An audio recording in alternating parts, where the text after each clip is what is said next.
మెసేజ్ని పంపించేటటువంటి రీతిలో ఇంతగా ఎండలు మండుతూ ఉన్నప్పటికీ కూడా ఇంత పెద్ద ఎత్తున ఈవేళ బాలుకి సంఘీభావం తెలియజేయడానికి ఇక్కడికి వచ్చినటువంటి వైఎస్ఆర్ కాంగ్రెస్ పార్టీ కార్యకర్తలందరికీ కూడా పేరు పేరున నా యొక్క నమస్కారం. గడిచినటువంటి 2 సంవత్సరాలుగా మనం చూస్తా ఉన్నాం, ఎన్నికల్లో కుప్పలు తెప్పలుగా హామీలు ఇవ్వడం, ప్రజల ఓట్లని కొల్లగొట్టి అధికారంలోకి వచ్చిన తర్వాత ముఖ్యమంత్రి పీఠంలో కూర్చున్న తర్వాత ఆ యొక్క హామీలని గాలి కొదిలేసి ఎంతసేపు ఉన్నా కూడా ఏ రకంగా వైఎస్ఆర్ కాంగ్రెస్ పార్టీ కార్యకర్తల మీద కేసులు పెట్టాలి, ఆర్థికంగా నష్టం కలగజేయాలి, భౌతికంగా దాడులు చేయాలి అనేటువంటి ఏకైక లక్ష్యంతో ఈ ప్రభుత్వం గాని ఈ కూటమి పార్టీలకు సంబంధించినటువంటి నాయకులు గాని పనిచేస్తా ఉన్నారనేటువంటిది మనందరికీ కూడా స్పష్టం అవుతా ఉంది. మరి గడిచినటువంటి ఈ 2 ఏళ్లలో పెద్ద ఎత్తున రాష్ట్ర వ్యాప్తంగా శ్రీకాకుళం నుంచి మొదలుపెట్టి ఈ రాయలసీమ ప్రాంతం వరకు కూడా వేలాది కేసులు పెట్టి లక్షల మంది మన కార్యకర్తల్ని భయభ్రాంతులకు గురి చేయడానికి అనేక రకాల కుయుక్తులు పొందారు ఈ కూటమి ప్రభుత్వంలో ఉన్నటువంటి నాయకులు. కానీ ఈవేళ ఇక్కడ ఉన్నటువంటి మన పార్టీ కార్యకర్తలందరినీ కూడా అడుగుతా ఉన్నా, ఎక్కడైనా ఏ ఒక్క కార్యకర్త అయినా వీళ్ళు పెట్టినటువంటి కేసులకి భయపడ్డారా అని చెప్పని అడుగుతా ఉన్నా. మీరు పెట్టేటటువంటి కేసులకి భయపడేటటువంటి వాళ్ళు ఎవరు లేరు అనేటువంటిది ఎప్పటికైనా స్పష్టతని తెచ్చుకోండి అని చెప్పి ఈ కూటమి నాయకులకి హెచ్చరిస్తా ఉన్నాం. ఎందుకనంటే మీరు ఏదైతే ప్రజల్లో ఈవేళ గనక వస్తే పెద్ద ఎత్తున వ్యతిరేకత ఉంది అనేటువంటి ఏకైక భయంతో ఈవేళ ఏ రకంగా వైఎస్ఆర్ కాంగ్రెస్ పార్టీ నాయకుల్ని భయపెట్టాలి, సోషల్ మీడియాలో ఎవరైనా పోస్ట్ పెడితే భయపడేటటువంటి పరిస్థితి. మరి వేళ బాలు మనతో పాటుగా వైఎస్ఆర్ కాంగ్రెస్ పార్టీలో పనిచేస్తా ఉన్నాడు. కర్నూలు టౌన్ యూత్ ప్రెసిడెంట్ గా పనిచేస్తా ఉన్నటువంటి బాలుకి కూడా భయపడేటటువంటి పరిస్థితి. అయ్యా చంద్రబాబు గారు, మీరు వేళ బైరెడ్డి సిద్ధార్థ్ రెడ్డి గారిని చూసి భయపడ్డారంటే, లేక గోపుల్ రెడ్డిని చూసి భయపడ్డారనంటే దానికి ఒక లెక్క ఉంది. కానీ ఒక సామాన్య కార్యకర్త, ఒక బడుగు బలహీన వర్గాల నుంచి ఓ చదువుకున్నటువంటి వ్యక్తి రాజకీయాల్లోకి వస్తే ఆఖరికి బాలు లాంటి వ్యక్తిని కూడా చూసి ఉచ్చపోసేటటువంటి పరిస్థితులు అంటే అది కేవలం మీ గుండెల్లో ఏ రకంగా జగన్మోహన్ రెడ్డి గారి పట్ల భయం ఉంది అనేటువంటిది ఈ ఒక్క ఉదాహరణే చాలా స్పష్టంగా అర్థమయ్యేటటువంటి పరిస్థితి కనిపిస్తా ఉంది. ఇవాళ ఎవరైతే పోలీస్ అధికారులు కాకి చొక్కా వేసుకుని పచ్చ చొక్కా కార్యకర్తల మాదిరిగా వ్యవహరిస్తా ఉన్నటువంటి పరిస్థితులు కనిపిస్తా ఉన్నాయో వాళ్ళందరూ కూడా గుర్తుపెట్టుకోమని చెప్పి చెప్తా ఉన్నాం. ఇది ప్రజాస్వామ్యం. భారతదేశంలో డాక్టర్ బాబాసాహెబ్ అంబేద్కర్ గారు రాసినటువంటి రాజ్యాంగం నడవాలి తప్పితే లోకేష్ రాసినటువంటి రెడ్ బుక్ రాజ్యాంగాన్ని మీరు పావులుగా వారి రాజకీయాల్లో మీరు ఉపయోగపడదామని అనుకుంటే ఆ రెడ్ బుక్ రాజ్యాంగాన్ని అమలు పరిచేటటువంటి దాంట్లో మీరు కూడా భాగస్వాములు అవుతే ఖచ్చితంగా రేపన్న నాడు మాత్రం దానికి తగినటువంటి మూల్యం చెల్లించుకునేటటువంటి రోజు వస్తుంది అనేటువంటిది మాత్రం గుర్తుపెట్టుకోండి అని చెప్పి ప్రతి పోలీస్ అధికారికి కూడా చెప్తా ఉన్నాం. ఇవాళ బహుశా బాలుని 4 కొట్టం పోలీస్ స్టేషన్ కి తీసుకెళ్లి 4 కేసులు అక్రమంగా బనాయించి ఇబ్బంది పెట్టామని చెప్పి ఓ పైశాచిక ఆనందం పొందొచ్చేమో. కానీ బాలుని మీరు కొట్టినటువంటి దెబ్బలు నిన్ననో మొన్ననో లేకపోతే ఈవేళ రేపటికో బహుశా దెబ్బ తాలూకా నొప్పి బాలుకి తగ్గుతుంది. కానీ రేపొకసారి మేము అధికారంలోకి వచ్చిన తర్వాత ఎవడెవడైతే కాకి చొక్కాలు వేసుకుని తెలుగుదేశం పార్టీ కార్యకర్తలుగా పొలిటికల్ ఏజెంట్ గా పనిచేస్తా ఉన్నటువంటి ప్రతి నా కొడుకుకి కూడా చెప్తాను, మేము కొట్టేటటువంటి దెబ్బ చావు దెబ్బలాగా ఉంటుంది అనేటువంటి విషయాన్ని మాత్రం గుర్తుపెట్టుకోమని చెప్పి చెప్తా ఉన్నాం. శేషయ్య అనేటువంటి సర్కిల్ ఇన్స్పెక్టర్ కేవలం ల్యాండ్ సెటిల్మెంట్ల కోసం, మరి మట్కా దందాల కోసం అతన్ని తీసుకొచ్చి ఈవేళ 3 టౌన్ స్టేషన్ లో సర్కిల్ ఇన్స్పెక్టర్ గా పోస్టింగ్లు ఇచ్చారు. పోస్టింగ్ ఇచ్చిన నాటి నుంచి ఈ రోజు దాకా కూడా సాక్షి పేపర్ కి సంబంధించినటువంటి విలేకరు మీద చేయి చేసుకోవడం దగ్గర నుంచి మొదలు పెడితే మరి నిన్న కాక మొన్న మన సతీష్ చిన్న వయసులో ఒక అమాయకుడు అతన్ని ఏ రకంగా బలిగొన్నారో పొట్టను పెట్టుకున్నారో మనం చూసాం. మరి వాటి మీద కేసులుండవు. లేకపోతే ఒక మహిళా సర్కిల్ ఇన్స్పెక్టర్ మీద దాడి చేస్తే తెలుగుదేశం పార్టీ కార్యకర్తల మీద ఎంఎస్ఎంఈ డైరెక్టర్లుగా పనిచేస్తున్నటువంటి వాళ్ళ మీద కేసులుండవు.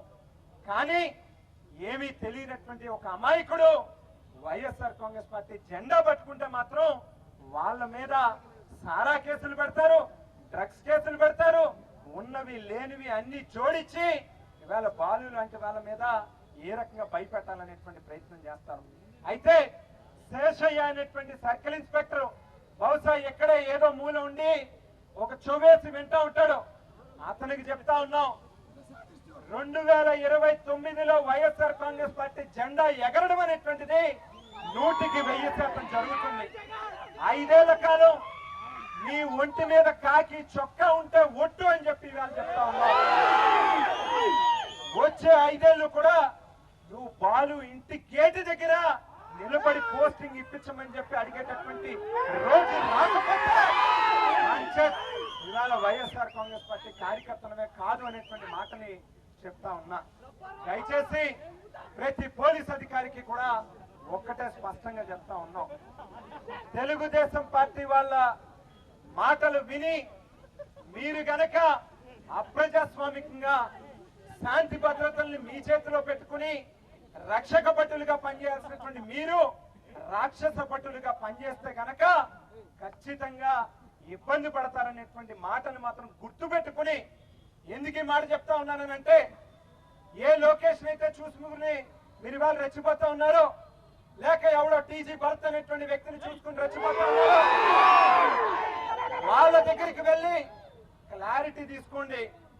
అయ్యా లోకేష్ గారు, అయ్యా భరత్ గారు, రేపన్న నాడు మాకు ఇబ్బంది వచ్చినటువంటి రోజు మీరు మాతో నిలుస్తారా అని చెప్పి క్లారిటీ తీసుకోండి. ఇవాళ చెప్తా ఉన్నాం, రేపొక్కసారి ప్రభుత్వం మారంగానే, అధికారం మారంగానే భరత్ అనేటువంటి వ్యక్తి పోయి అతను వ్యాపారాలు చేసుకుంటాడు. కానీ ఈ రోజు అతని మాట విని తప్పు చేసేటటువంటి ప్రతి అధికారి మాత్రం ఖచ్చితంగా ఇబ్బంది పడతాననేటువంటి మాటని గుర్తుపెట్టుకోమని చెప్పి చెబుతూ ఇవాళ రాష్ట్రంలో చాలా చోట్ల మనం చూస్తా ఉన్నాం.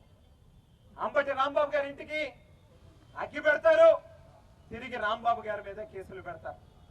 జోగి రమేష్ అన్న ఇంటి మీదకి వెళ్లి పెట్రోల్ బాంబులు వేస్తారు, తిరిగి జోగి రమేష్ అన్న మీదే కేసులు పెట్టేటటువంటి కార్యక్రమం.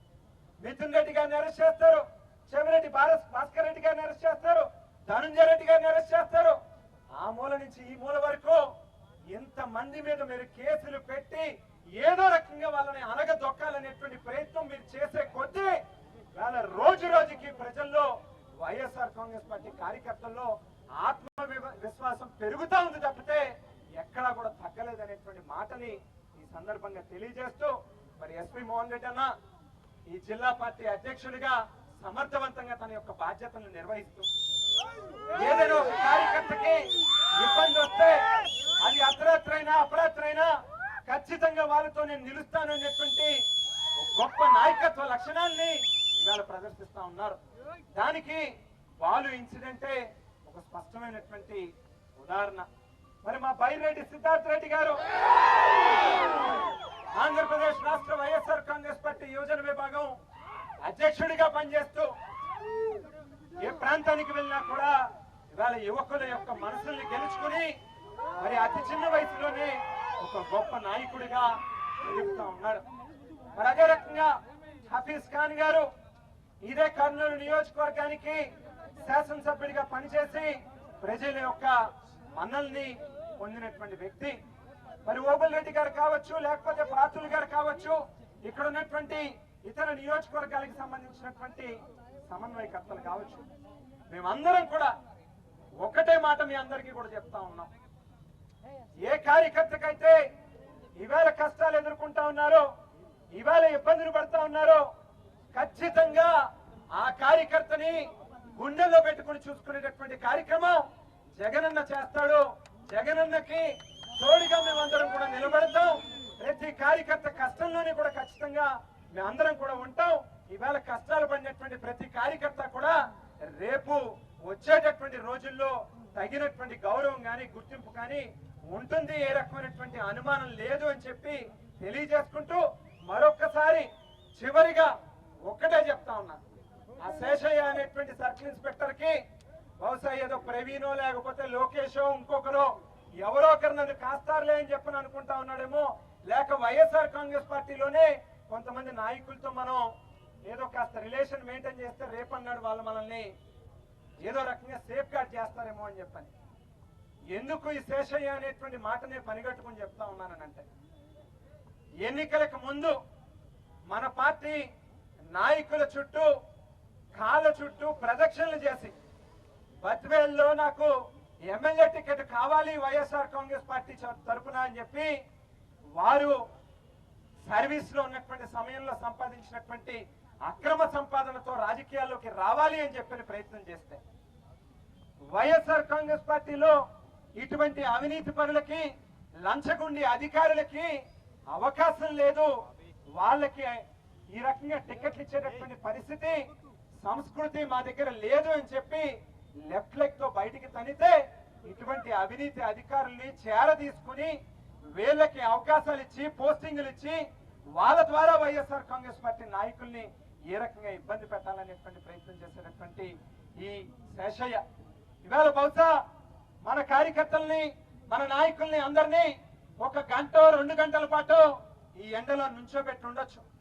కానీ రేపు మళ్ళీ ఇంకొకసారి చెప్తా ఉన్నా, వాళ్ళు ఇంటి గేటు బయట శేషయ్య అనేటువంటి సర్కిల్ ఇన్స్పెక్టర్ వచ్చే 5 ఏళ్ల పాటు గేటు బయట ఎండలో వానలో తడవకపోతే ఎండలో మండకపోతే ఖచ్చితంగా మనం వైఎస్ఆర్ కాంగ్రెస్ పార్టీ కార్యకర్తలమే కాదు అనేటువంటి మాటని ఈ సందర్భంగా స్పష్టం చేస్తూ మరి అవకాశం ఇచ్చినటువంటి పెద్దలందరికీ కూడా నా హృదయపూర్వకమైనటువంటి కృతజ్ఞతలు తెలియజేస్తూ మరి ఇంత ఎండ ఉన్నా కూడా ఇంత చక్కగా నిలబడినటువంటి ప్రతి కార్యకర్తకి కూడా పేరు పేరున నా యొక్క కృతజ్ఞతలు తెలియజేసుకుంటూ సెలవు తీసుకుంటాను.